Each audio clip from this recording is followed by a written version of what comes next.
So what's up guys, and we are back for another video. So for today's video, ipi-feature natin, itatackle natin, i-unbox natin etong dumating sa ating bago, which is WE MEU 1911 Tan.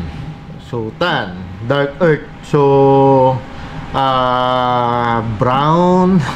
So yun, huwag na natin to patagalin. Yun guys, yung mga hindi pa nakasubscribe sa atin, subscribe lang po kayo. Hit nyo po yung notification bell natin para updated kayo lagi sa latest uploads and videos natin. And please do follow us on Facebook, Savage Airsoft PH. And syempre, maraming salamat at lagi kayong nakasubaybay at nakasuporta sa amin. So yun, inside the box we have owner's manual. So set aside natin, single stock 1911 magazine. So yan, single stock magazine, no, natin. Tapos ito yung actual unit. Napaka-pogi naman nito. Ang pogi naman nito. So ang pogi, no. Yan. So medyo mabigat siya guys. Full metal unit with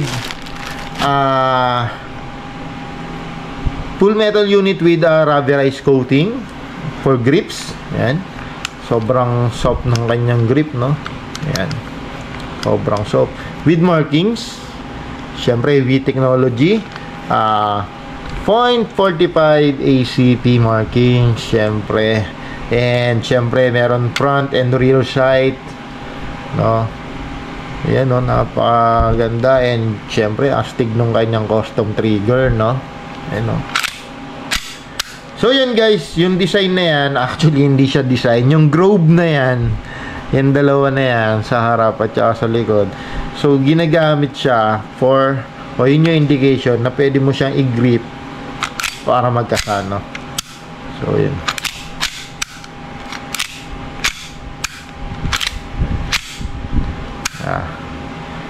Ayan yan, diba? Pagka sa airsoft is pull back, let go. Siyempre pinuputo ko para siyempre WE technology unit made in Taiwan, no. So yun, ano pa gagawin natin? Siyempre actual FPS na natin siya, no. Yan. First thing to do, pagka gantong bago yung unit, kailangan i-lubricate natin. Kung makikita nyo, tuyot na tuyot yung kanyang loading nozzle. So yung ibabaw, doon tayo titira ng silicone lube. Yon. Bakit? Kasi nandito yung mga moving parts niya, no. So yun, meron siya palang ambidextrous na safety, no. So yan, pwede mo safe yan, hindi yan puputok. Baba mo yan, puputok yan. Okay. So yun, again, dito sprayan na rin natin kasi nandyan yung mga moving parts na, no.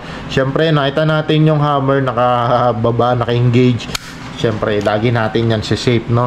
Ngayon, by the way guys, we are using Pop Dino silicone lube. Yan, sa mga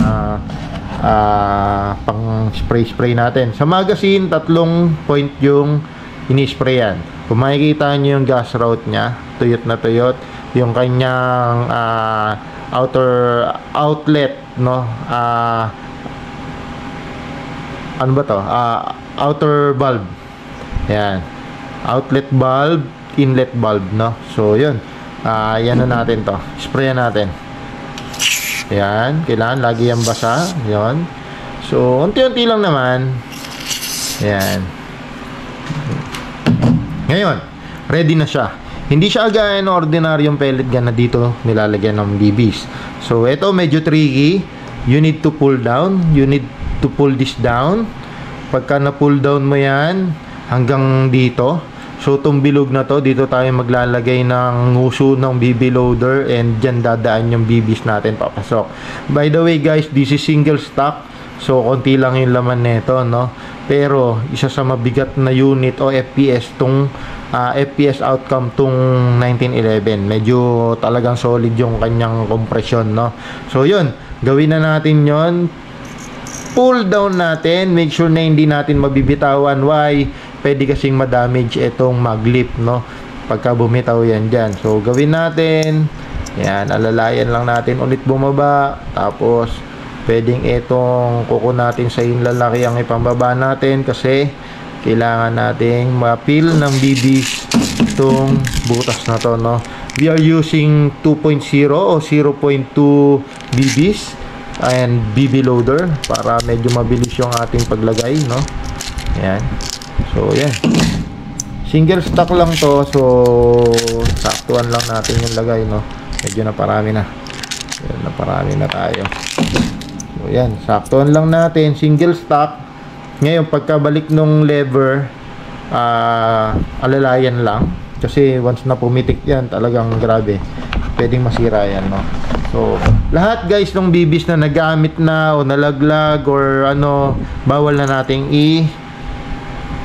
recycle, no? Bawal na nating gamitin ulit. Bakit?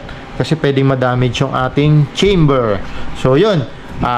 Now, gas up tayo using Pop Dyno 12 green gas standard power. So Pop Dyno 12 is 12 kg.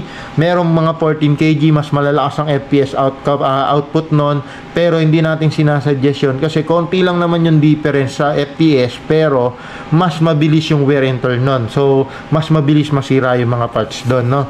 Bugbog. So yun, gagawin natin tilt down syempre, tapos gas up. Press no lang ng konti, 8 seconds, 1, 2, 3, 4 5, 6, 7, 8. Okay, bakit sinorkat ko? Kasi konti lang naman yung nilagay natin na BBs, no? So yun, maririnig nyo naman kung may mga singaw yung mga magazine nyo pagka ganyan. Pero since wala kayong naririnig, ibig sabihin safe na safe yung inyong magazine, no? So gagawin natin, pasok natin yung magazine sa unit. Make sure na narinig nyo yung clicking sounds or yung lock nya, no? Na nag-lock siya, mararamdaman nyo naman yan, no? Tapos syempre pag nagkasa, tulad nung sinabi ko, pull back, let go, no? So ready to shoot siya. Ang gagawin mo, safe, hindi siya puputok, hindi yan puputok, no?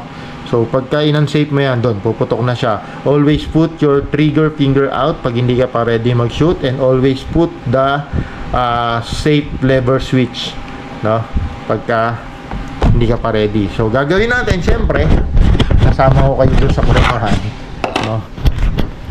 Yan, ready natin yung ating chrono reading for 0.2 BBs. So yun yung standard. Kunin natin yung ating 1911, i-unsafe na natin. Always put your trigger finger out pagka hindi ka pa ready mag-shoot. So yun, this is WMEU 1911 TAN firing. Grabe, ang lutong nun. 377, no? So, yan. Tingnan nyo yung kick. Grabe, ang lakas ng kick. 354, no? Lalakas ng mga pistol ngayon, no? So, yun, 348. Magdo-double tap tayo, guys. Check natin. No? 333. Yung double tap, guys, ginagamit yon o ginagawa lang yon pagka medyo malakas na yung grip mo sa barrel. And tingnan nyo yung posisyon ng daliri ko. Once na nagpumutok ako, tinataas ko kaagad, no? Kasi yun yung talagang dapat practice natin, no? Pagka pumuputok o gumagamit tayo ng pistol. So yun, yan, lagi dapat wala dyan yung daliri mo. So yun, 341. Yan, 340, 329, double tap. So yun, pawala na yung gas. Yun, no? Sakto, nawalan ng gas at the same time nawalan ng BBs, no? So okay yun, sabay naman yung nangyari. Ang gagawin natin ngayon, syempre babalik ko muna kayo ulit dito. Then sabit ko lang kayo. Ayun guys, nag-open slide. Why? Kasi wala nang BBs, no? So first thing to do is remove the magazine. Ayan, slide down. Ito, syempre hammer down para safe lagi, no? Para pag kinabit mo yung magazine, nakalabit mo, hindi siya puputok. Okay? No? Kasi once na naka-kasayan, kinabit mo yung magazine na loaded, puputok yan. So, wala na kasing gas, kaya ganun na lang yung putok niya, no? So yun. Okay? So yun guys, maraming salamat sa pagsubaybay, pagsuporta sa amin, no? Hit nyo lang yung notification bell for updates, so para updated kayo kung may bago tayong upload na videos, no? So yun, maraming salamat. Subscribe kayo sa channel namin, Savage Airsoft, and please do follow us on Facebook, Savage Airsoft PH, no? Maraming salamat po.